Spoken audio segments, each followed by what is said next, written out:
গত 17 বছর এই দেশের মানুষ ভোটাধিকার থেকে বঞ্চিত হয়েছে। আমরা 3.5 কোটি যে তরুণ ভোটার, নবীন ভোটার আমাদের মাঝে ভোটের রাজনীতি এসেছেন, ভোট দেওয়ার অপেক্ষা আছেন। আমরা তাদেরকে টার্গেট করে তাদের মধ্যে আমরা 31 দফা নিয়ে এবং তাদেরকে প্রথম ভোট হিসেবে আমরা বিএনপির ভোট প্রার্থনা করে তাদের কাছে আসছি।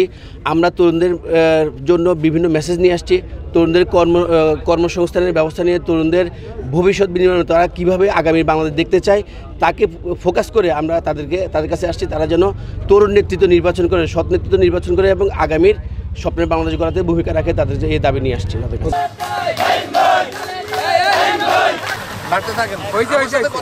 জানা শেষ